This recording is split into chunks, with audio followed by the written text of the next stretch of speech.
একেবারেই আলাদা, অন্য অন্য সবজির বীজের মতো না। এটা জার্মিনেশন করাটা একটা কষ্টকর বিষয়, সবাই পারে না, ধৈর্য ধরতে হয়, সময়ও লাগে। তো যদি আপনারা ধৈর্য না ধরেন তাহলে কিন্তু তিতবেগুনের বীজ আপনি জার্মিনেশন করতে পারবেন না, বা হইলেও খুব অল্প হবে। কারণ আমি বেশ কয়েক বছর যাবৎ এই তিতবেগুনের বীজ নিয়ে কাজ করতেছি। আমি এই যে আমার ওই সাইডে আপনার টমেটোর শেক, তো আমি আজকে শুধু আপনাদেরকে দেখানোর জন্যই, এক ভাই কিছু বীজ নিয়েছে, সে বলতেছে তার জার্মিনেশন হয় না। এই কারণে আমি তাকে দেখিয়েছি, আপনাদেরকেও দেখাবো যে আমার বীজগুলা কৌটার মাধ্যমে থাইকে জার্মিনেশন মোটামুটি হয়ে গেছে। কিন্তু আরও ভালোভাবে জার্মিনেশন করার জন্য আমি যা করব তাই আপনাদের সাথে শেয়ার করব ইনশাআল্লাহ। আমি অল্প কিছু বীজ নিয়েছি, কারণ আমার আরও পরে বীজ দিতে হবে। আমার ক্ষেতে এখনও ফসল আছে, আমার টমেটো আছে, আর বারবার যেহেতু আমি টমেটো করতেছি, এই কারণে এই বছর চাচ্ছি যে টমেটোর ক্ষেতটা মানে কর্তন করে আমি করল্লা দিব। যেহেতু একই ফসল বারবার করার কারণে পোকামাকড়ের আক্রমণটা একটু বেশি হয়, এই জন্য আমি চাচ্ছি যে এবার করল্লা দেব আগে, পরে দেয়, যেহেতু সময় থাকবে অনেক। এখন হচ্ছে মার্চ মাসের আজকে 10 তারিখ, তো যেহেতু এখনও অনেক সময়, আমরা জুন মাসে টমেটো গ্রাফটিং চারা লাগাই, সেই ক্ষেত্রে অনেক সময় আছে। এর মধ্যে আমি এই বছর আমি 2টা ফসল নেওয়ার চেষ্টা করতেছি আর কি, এবং করল্লা লাগানোর কারণে পোকামাকড়ের আক্রমণটা একটু কম হওয়ার সম্ভাবনা আছে। তো আমি আপনাদেরকে বিস্তারিত বলছি। এই যে আপনারা দেখতে পাচ্ছেন যে এটা হচ্ছে আমার তিতবেগুনের বীজ। আমি আজ থেকে 5 দিন আগে এটা ভিজিয়েছিলাম, দেখা যায় হয়তো ভালো করে, এই যে আর একটু ভালো করে দেখাই। এই যে কিছু কিছু বীজের আপনার ইয়া হয়ে গেছে, জার্মিনেশন হয়ে গেছে, অনেক বড় বড় জার্মিনেশন, এই যে দেখা যায়, হয়তো ভালোবাসে না, তো জার্মিনেশন হইতেছে। তো 5 দিন আগে, মিনিমাম 5 দিন আগে আমি বীজটা 15-16 ঘন্টা ভিজিয়েছি। এই 15-16 ঘন্টা ভিজানোর পরে বীজটাকে পানি থেকে সেকে বা পানি ঝাড়ানোর পরে আমি এরকম টিস্যুর মাধ্যমে দিয়ে রেখেছি 5 দিন। এই টিস্যুর মাধ্যমে খুব ভালো করে মুড়িয়ে এই কৌটার মাধ্যমে দিয়ে, তারপর কৌটার মুখ কাটা লাগায়া আপনার কি বলে কম্বল অথবা এই যে শটের বস্তা, এই সমস্ত গরম কিছু দিয়ে এটাকে আমি ডেকে রেখেছি, এবং একদিন রৌদ্রের মধ্যে দিয়েছি। মানে একদম ডেকে, বস্তা দিয়ে ডেকে, প্রথমে একটা ন্যাকড়া দিয়ে এটাকে ভালো করে বাঁধ দিয়েছিলাম, তারপর একটা শপিং ব্যাগের ভিতরে ঢুকিয়ে এরপর বস্তা দিয়ে মুড়িয়ে আমি 5 দিন রেখেছি। 5 দিন পর আজকে খুলে দেখলাম যে অনেকগুলি জার্মিনেশন হয়ে গেছে। তো এখন আমি এটা সরাসরি মাটিতে দেব। তো মাটিতে দেওয়ার পূর্বে আমি যেটা করেছি, মাটিটাকে একদম ঝুরঝুরা করেছি। এই যে মাটির যে চাক্কা আছে এগুলি কিন্তু আমি সরিয়ে নিয়েছি। একদম ঝুরঝুরে মাটি, ভিজা মাটি দিলে কিন্তু হবে না। এটা কিন্তু আমার একদম ঝুরঝুরা মাটি, আপনারা দেখতে পাচ্ছেন যে একেবারেই ঝুরঝুরা মাটি। আমি অল্প কিছু বীজ দিচ্ছি, এটা শুধুমাত্র পরীক্ষা করার জন্য, যে কয়েকজন ভাই দেখতে চেয়েছেন যে আমার বীজটা কীরকম জার্মিনেশন হয়। তো এই কারণেই মূলত আমার এটা দেওয়া, আর নাহলে আমি আরও পরে দিতাম। এই যে আপনারা দেখতে পাচ্ছেন যে আমি কিভাবে ফেলতেছি, টিস্যুর থেকে বাহির হয় না, যে টিস্যুর মধ্যে লেগে আছে অনেকগুলো, এগুলো টিস্যু সহ দিয়ে দিব।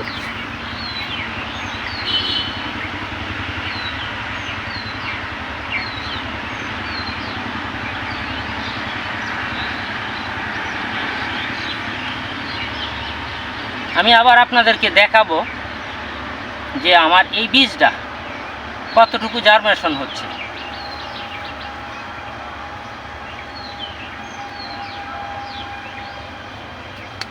কারণ আমার কাছ থেকে অনেকেই বীজ নিয়ে থাকেন। আমি 3 বছর যাবত এই তিত বেগুনের বীজটা বিক্রি করি।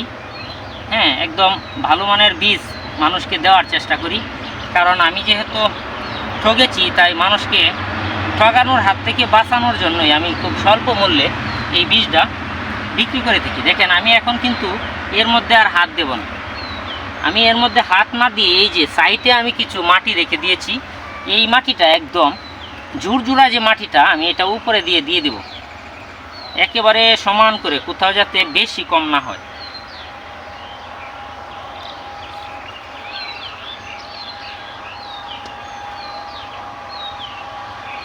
তাপমাত্রা বাইরে আছে তাই যে ঘামতেছে শরীর, আর কাজ করলে এমনিতেই গরম লাগে। আমার অবশ্য ইদানিং শ্রমিক নাই, কাজেরও চাপ কম, আর আগের যারা শ্রমিক ছিল তারা চলে গেছে।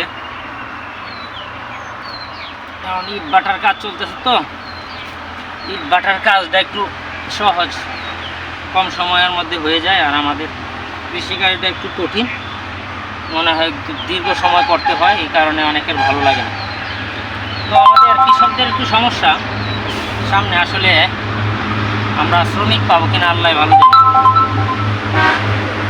এই যে আপনারা দেখতে পাচ্ছেন যে আমি খুব আলতোভাবে এই মাটি যেটিগুলি চাক্কা আছে এটি ভাঙিয়ে দিতে পারি, প্রয়োজন নাই, আমি এগুলি সরাইয়া দিলাম। সরাইয়া দেওয়ার পর আমি কয়েকটা একটা বস্তা দিয়ে দিই। পানি দিতে হবে, সরি ভুলে গেছি, আমি একটু পানি দিয়ে দিই।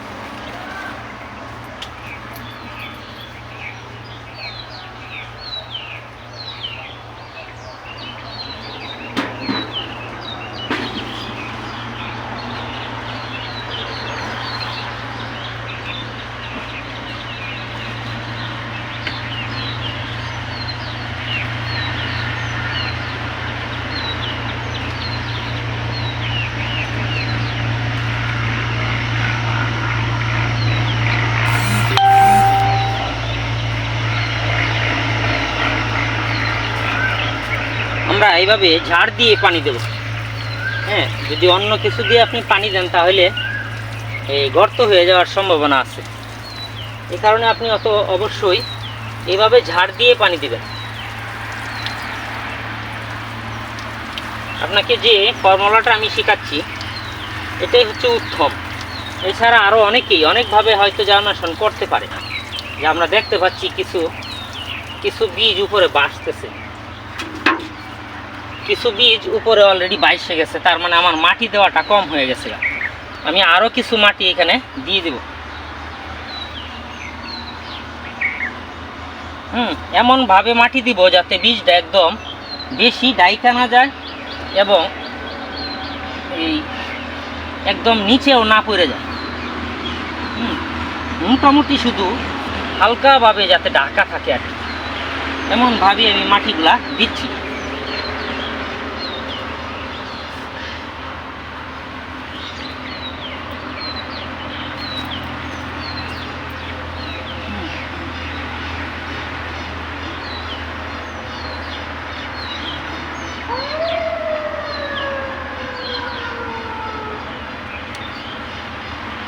তো অনেকেই অনেকভাবে জার্মিনেশন করে থাকে। আমার কাছে এই পদ্ধতিটা, এটা আমি নিজেই ট্রাই করেছি এবং আমার খুব ভালো লাগছে যে এই পদ্ধতিটা আমি প্রথম ট্রাই করেছি এবং জার্মিনেশন হার অনেক বেশি। আপনারা দেখতে পারবেন যে আমার এখান থেকে কি পরিমাণ জার্মিনেশন হয়। তারিখটা মনে রাখবেন, মার্চ মাসের 10 তারিখ আজকে। তো আমি আরেকটু পানি দিয়ে দেব, মাটিটা একদম ভিজিয়ে দেব।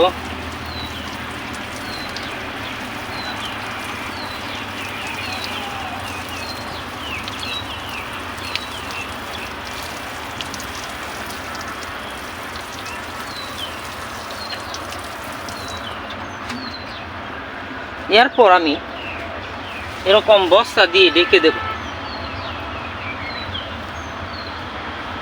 একটা বড় বস্তা তার উপরে আমি কিছু কলা পাতা দেব।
কাঁচা কলা পাতা দিতে হয়, কিন্তু আমি সময়ের অভাবে আমার আসলে খুব টায়ার্ড লাগতেছে। রমজান মাস, বাগানে অনেক কাজ করেছি, যার ফলে আমার শরীর ঘামতেছে এবং গলা শুকায় গেছে।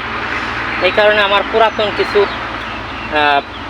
কলার পাতা ছিল, আমি এগুলি দিয়ে দিয়েছি। ইনশাল্লাহ 5-7 দিন সময় লাগবে এটা জার্মিনেশন হতে। তো আমরা পরবর্তীতে আবার আপনাদেরকে দেখাবো ইনশাআল্লাহ। এই যে আমার কাপ, অন্য কোনো জায়গা না, এটা আমার দ্বিতীয় একটা শেড। এটার মধ্যে আমি চারা করি, যেহেতু এখন আর আমার চারার কোনো প্রয়োজন নাই, তাই এখন আমি করতেছি। আপনারা চিনে রাখেন জায়গাটা। এই যে এখানে আমার কিছু নার্সারির চারা আছে, যেমন পেয়ারার চারা আছে, তারপর কমলা মালটার কিছু চারা আছে, আমি এখানে দিয়েছি। আরেকবার